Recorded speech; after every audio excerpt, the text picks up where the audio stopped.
Alright, here is a General Electric clock radio.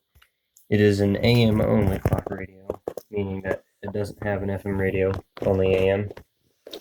As you can see, there's your dial over there for your AM radio, 55 to 160. Over here we've got a sleep timer, which is this button up here. You would press, would turn on the radio after a certain number of minutes. So we've got a sleep timer down here. Pulls all the way over to 60 and back off. You can see as you do that, the second hand kind of skips. And up here on the top, that is your snooze button. But down here, we have our selector. We have our on, auto for the timer, and the alarm. And it's a very simplistic design, not much to it. As you can see, not much happens when you turn the radio on. It takes quite a while to heat up, and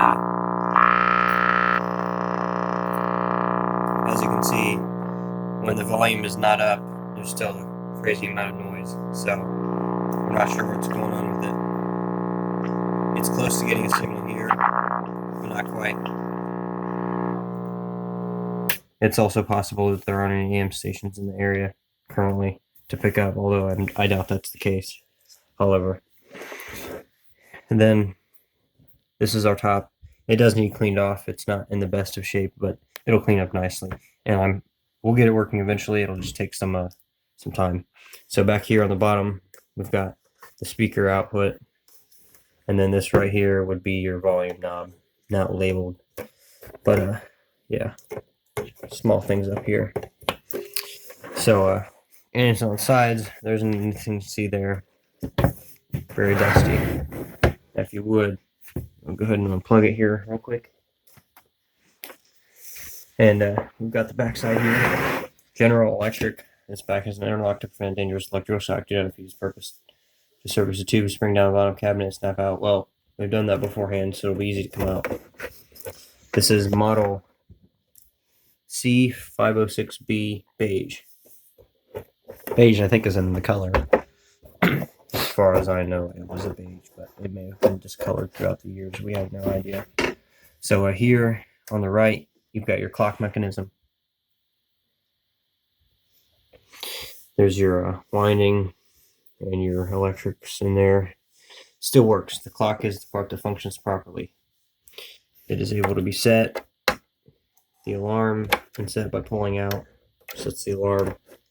Pushing in and turn changes the time. Here's your speaker down here. Just mono, AM. You got a ladybug in there. It needs cleaned out pretty bad. Over here is your tube radio. This is not solid state. It is powered by tubes, because this was made in the early 1960s or even possibly 1950s. I'm not exactly sure when. If anyone knows the date codes on these things, I'd like to know. But yeah, these tubes fit in here nicely. I've checked the tubes. There doesn't seem to be anything wrong with them that we can find. This is a General Electric product, and all the tubes are General Electric. There's a giant capacitor down here. Things I'm not really knowledgeable on at the moment, but may get fixed eventually. This is a pretty unique piece of history, so I think I paid about $5 for it, so not too much of a loss. Right there.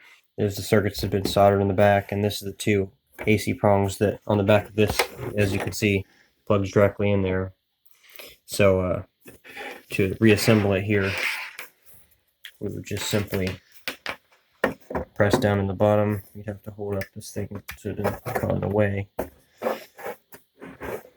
which would prove difficult to do with one hand, but even with two hands, it may prove impossible. So I'll just leave it as that, and thanks for watching. I'll go ahead and give you one more view of the front dial there. It's not currently plugged in, but it is working properly. At least the clock mechanism is, so it's a nice piece to set up on the mantle. Thank you for watching. Be sure to subscribe and see our other videos.